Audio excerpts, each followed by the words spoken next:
comment est-on sauvé? Y a-t-il quelque chose à dire, à faire ou à appliquer?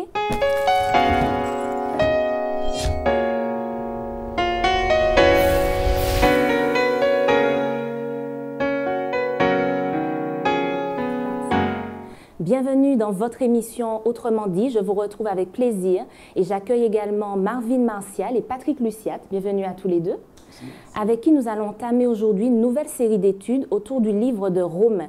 Alors tout d'abord, qui a écrit ce livre et dans quel but, dans quel contexte? L'épître, communément appelée l'épître de Paul aux Romains, est de Paul, même si ce n'est pas lui qui l'a rédigé, puisqu'on reconnaît que, d'ailleurs le texte lui-même le dit, dans le 16e chapitre, que certainement son scribe, qui s'appelait Tertus, rédige le livre, mais il en est l'auteur. Donc il écrit ce texte qui a une contenance théologique très forte, un objectif bien particulier qu'on va certainement avoir à discuter, un livre central, puisque alors que nous sommes en train de célébrer le 500e anniversaire de la Réforme, c'est un des livres clés, notamment que Martin Luther a cité. Donc, c'est un livre, je crois que tous les chrétiens feraient bien de lire, d'étudier, parce qu'il contient les éléments de base d'une bonne compréhension du salut. C'est vrai que c'est une page d'histoire également, puisqu'on apprend un petit peu ce qui se passait dans la communauté de Rome, pourquoi, qu'est-ce que Paul voulait atteindre comme objectif exactement. Donc, je crois qu'on a tout intérêt à plonger dans ce livre. Et alors qu'on débute cette série d'études, je crois que nous aurons beaucoup à apprendre et à découvrir. À quelle époque à peu près cette épître a été écrite, c'est-à-dire pour répondre surtout à quelle problématique, même si on aura l'occasion d'échanger un peu plus tard là-dessus? L'apôtre Paul prend le temps d'écrire à cette communauté de Rome à la suite d'événements qui se passent dans l'église de Galatie. Cette église a été confrontée à quelques difficultés, notamment des doctrines différentes de celles qu'il a eu l'occasion de leur enseigner. Il prend le temps d'écrire à la communauté de Rome par rapport à ces questions qu'il a pu rencontrer. C'est une communauté qu'il présente comme une communauté dont le témoignage rayonne dans la ville là où ils sont, et il a envie d'éviter que les mêmes problèmes se répètent. On est quelques années après, effectivement, le départ de Jésus, l'évangile se diffuse. Donc et on parle de la naissance de la chrétienté alors? La rédaction du livre, il n'y a pas de date précise, mais la plupart des commentateurs bibliques sont d'accord pour dire que c'est aux alentours de l'an 57-58 que Paul rédige cela. Donc on est quelques années effectivement après l'ascension de Jésus, donc on est dans le 1er siècle après Jésus. Alors tout de même, est-ce que Paul a eu l'occasion de se rendre physiquement à Rome?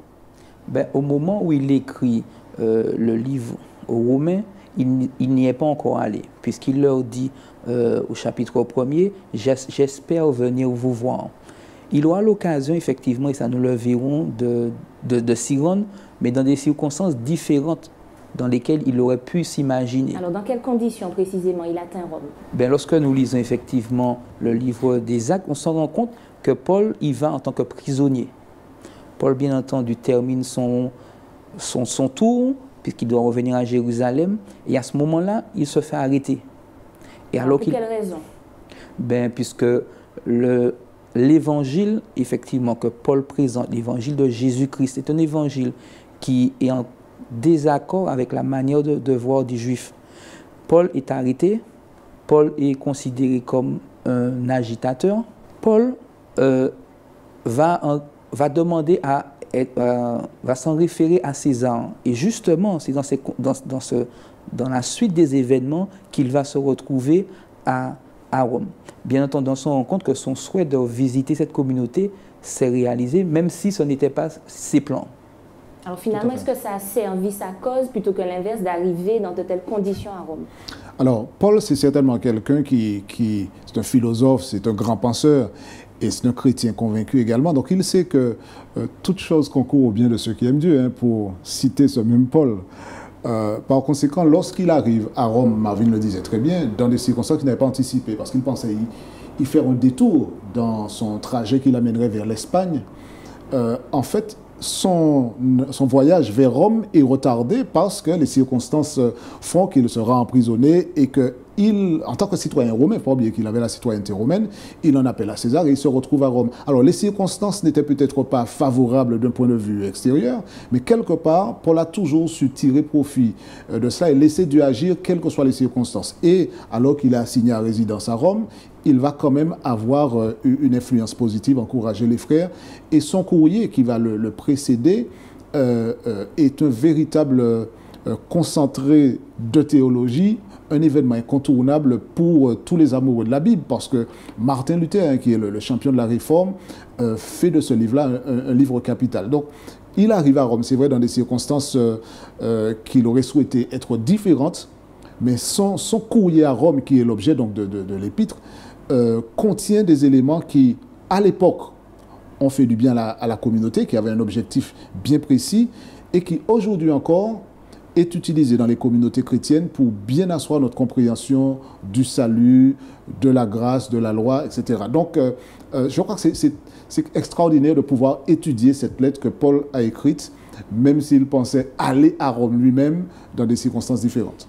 Même en situation d'esclave, le livre des Actes nous présente effectivement sa captivité dans une maison individuelle gardée par un soldat.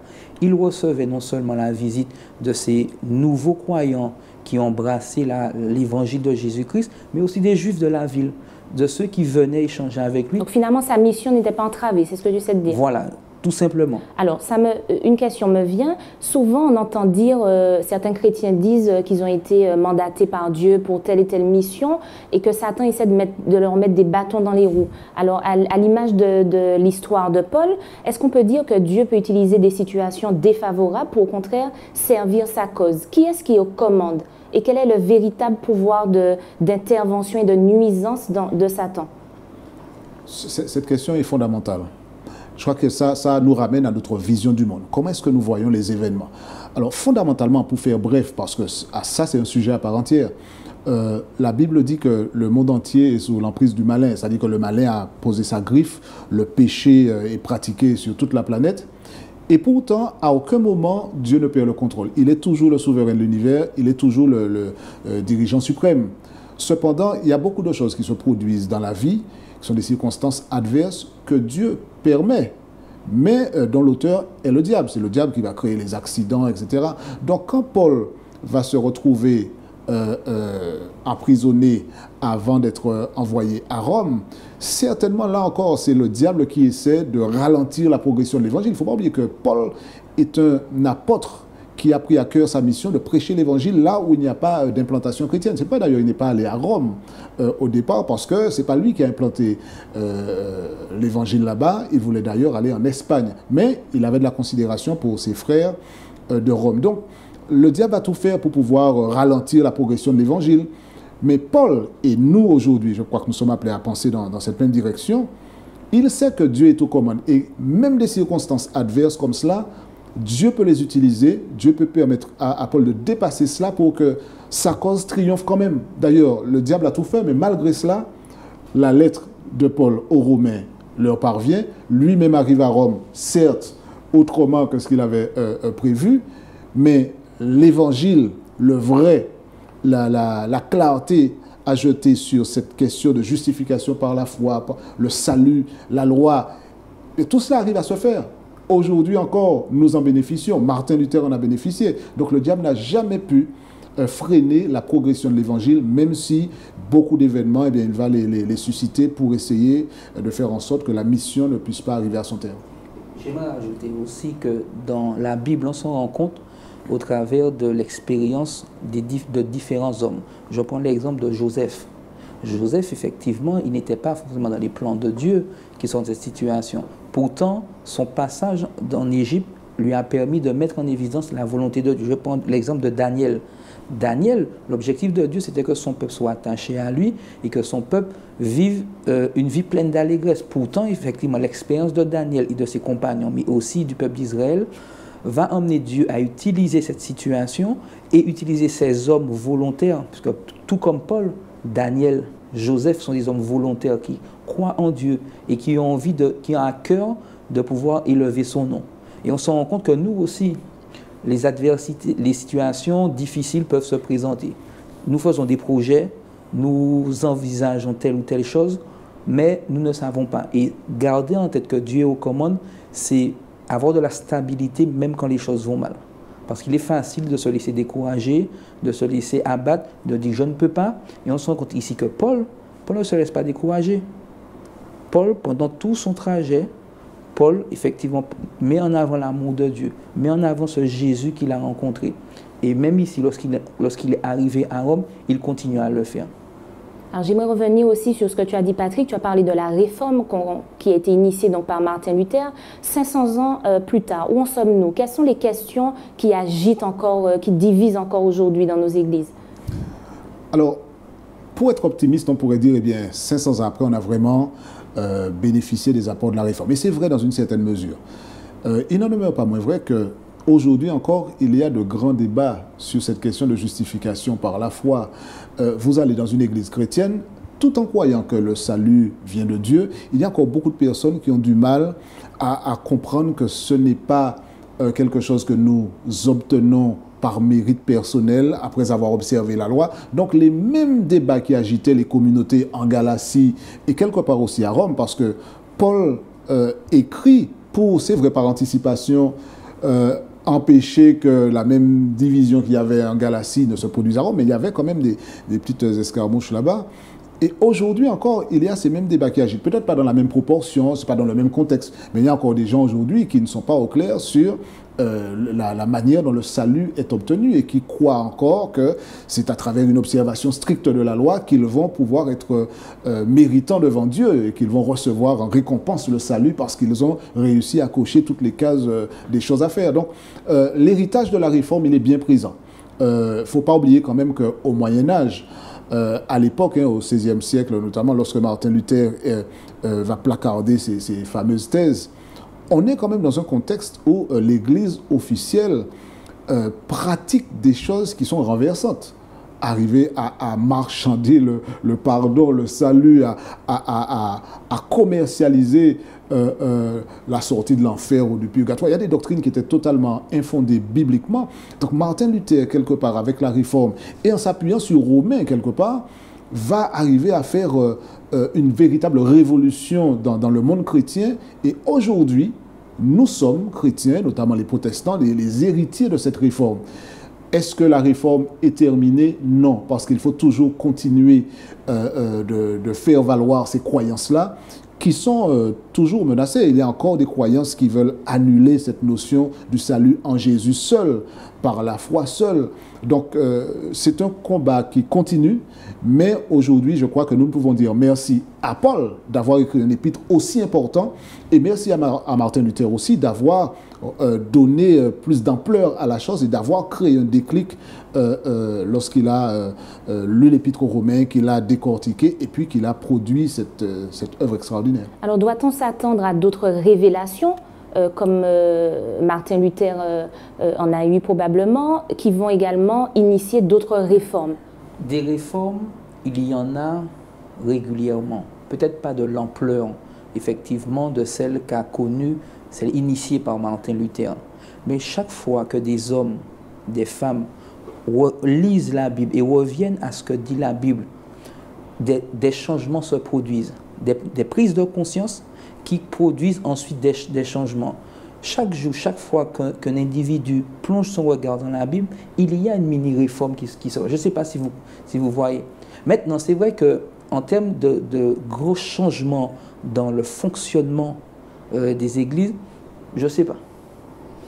Patrick. Il y aura, alors, là encore, quand tu poses la question, la réforme qu'on écrit avec un R majuscule, et c'est cette fameuse réforme qu'il y a eu à l'époque de Martin Luther, ce grand mouvement qui a été initié.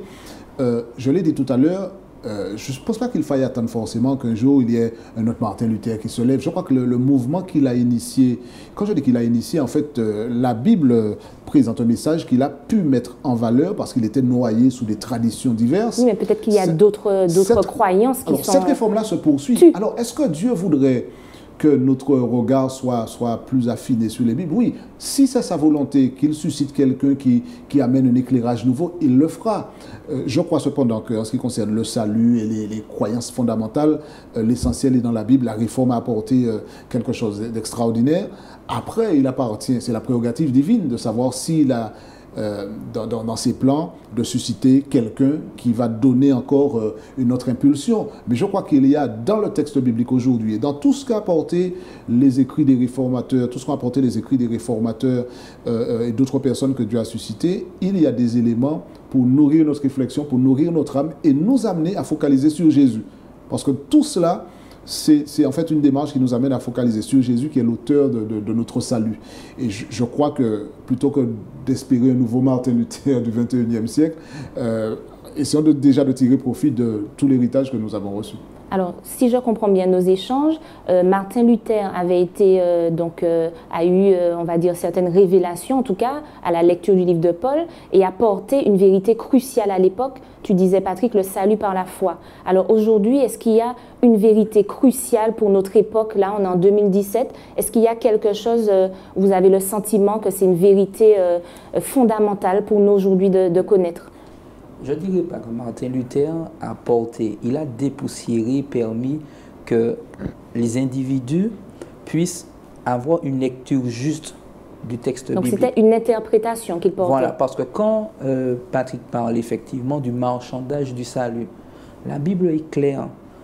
Jésus dit, celui qui croira se fera baptiser et sera sauvé. L'apôtre Paul reprend effectivement ces éléments dans son épître pour pouvoir mettre en évidence ce salut par la foi en Jésus. Celui qui croit en Dieu et celui qui l'a envoyé, Jésus-Christ, s'il l'accepte, il a le salut. Donc Marvin, ça veut dire que seuls ceux qui ne croient pas en Jésus ne seront pas sauvés. Ben, si on regarde le texte biblique, c'est ce qui est dit.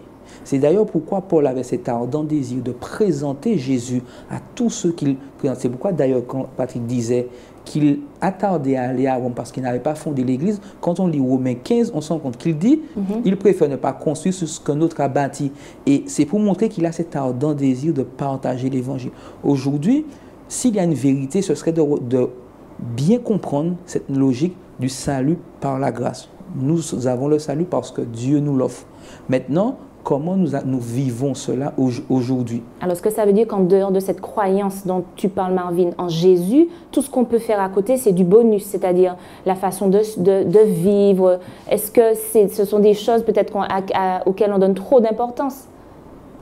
Peut-être que c'est là où le bas blesse.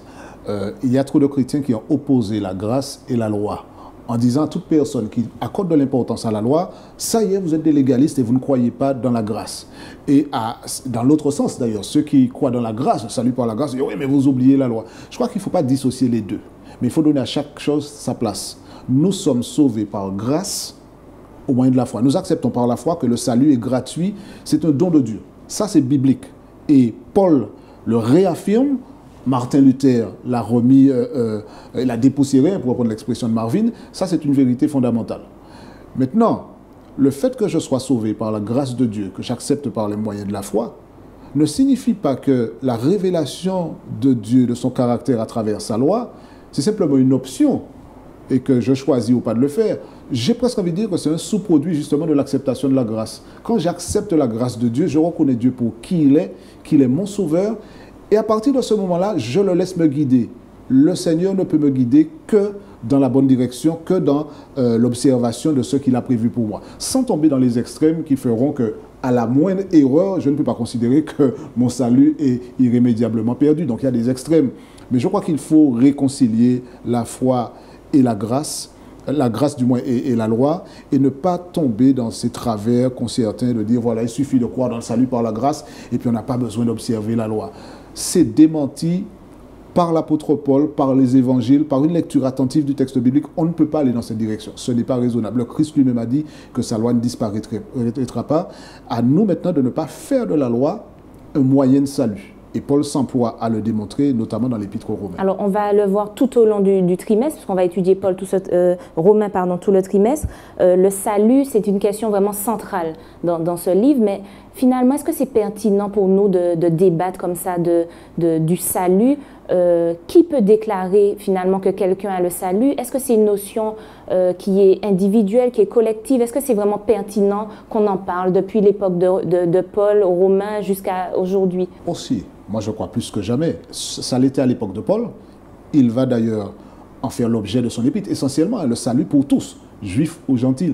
Il va s'évertuer à bien expliquer cela. C'était pertinent à l'époque, ça l'est encore plus aujourd'hui, parce qu'à notre époque, comme on l'a dit tout à l'heure, il y a encore des personnes qui s'interrogent sur leur salut, qui sont paniquées en se demandant est-ce qu'elles seront sauvées ou pas, qui pensent que leur salut se jouera à pile ou face ou comme une loterie. Donc je crois que ce thème-là est plus que jamais d'actualité. Il ne faut pas oublier que dans l'histoire de l'humanité, il y a deux événements clés. Il y a l'introduction du péché qui condamne la race humaine à la perdition, d'accord, à la mort éternelle.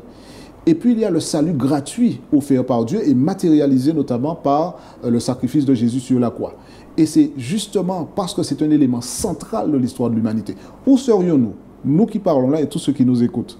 Nous n'aurons aucun espoir d'une vie après celle-ci s'il n'y avait pas le sacrifice de Jésus. Donc, bien comprendre en quoi consiste le salut, d'où il vient, qui nous le donne, dans quelles conditions, comment l'accepter, je crois que c'est fondamental. Et nos amis qui nous écoutent, certainement, bénéficieront de cette étude pendant le trimestre parce que Paul est un exégète hors pair, c'est un théologien de grande qualité et il arrive à bien expliquer à ses auditeurs de l'époque, mais à nous également, par extension, que le salut est pour tous les hommes, que le salut est en Jésus, qu'il est accordé par la grâce au moyen de la foi, mais que cela n'annule pas du tout la loi. Ça, c'est clair et net pour Paul. Alors, dans son premier chapitre aux Romains, donc chapitre que je vous invite également à lire chez vous, donc au verset 7, où il conclut un petit peu son introduction de cette lettre, il dit deux ensembles de mots qui m'interpellent, bien-aimé de Dieu, appelé à être saint.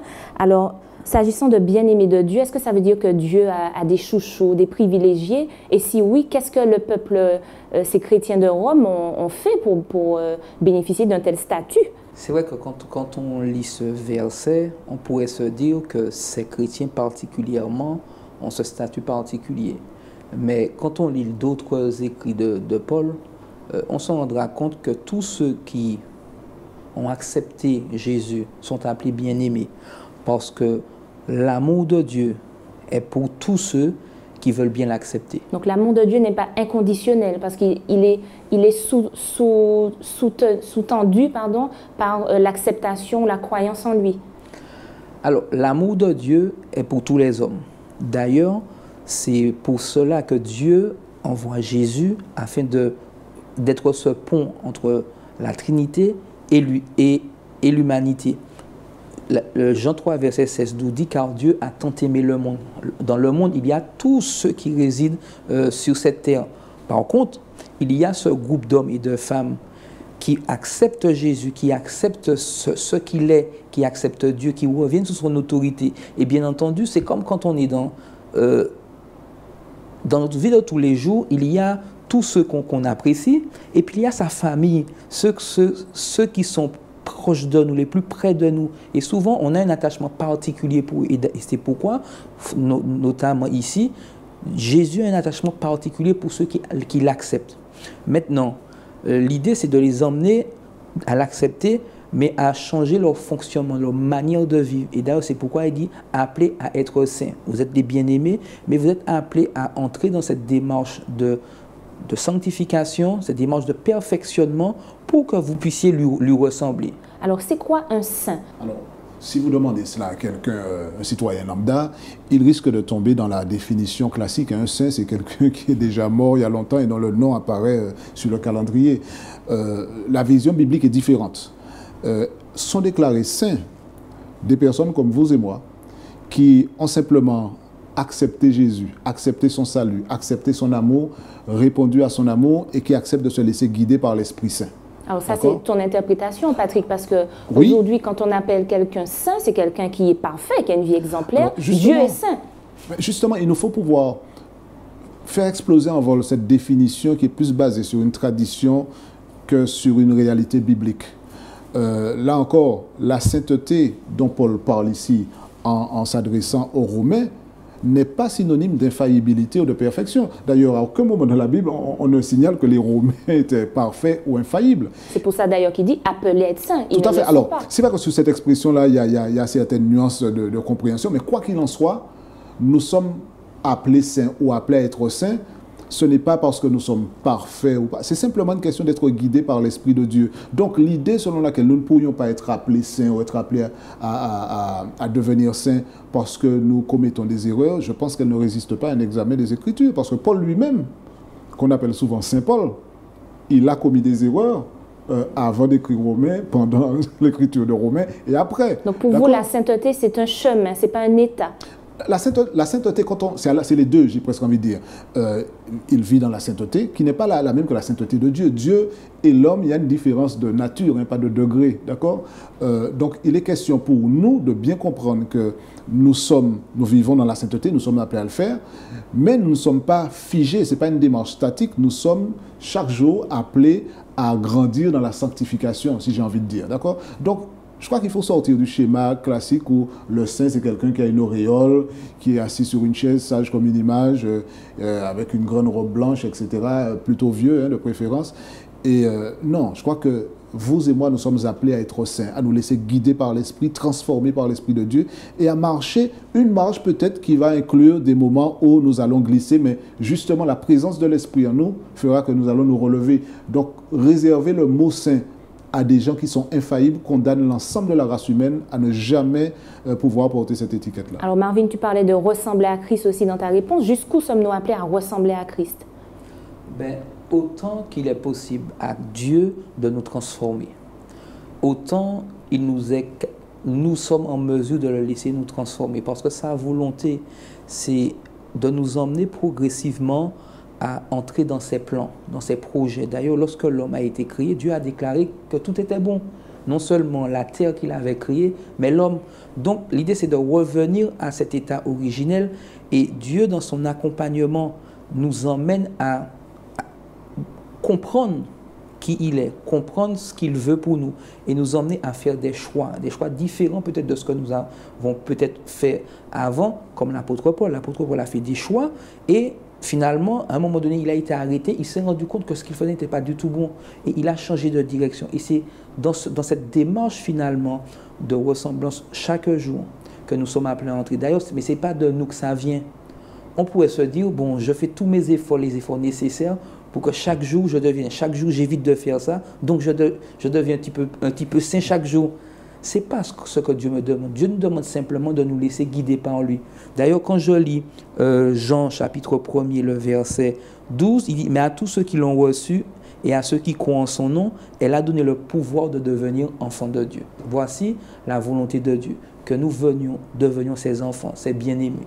Merci en tout cas pour cette conclusion. Merci Marvin et merci à Patrick. Merci à vous de nous avoir suivis. Rendez-vous à une prochaine émission d'Autrement dit.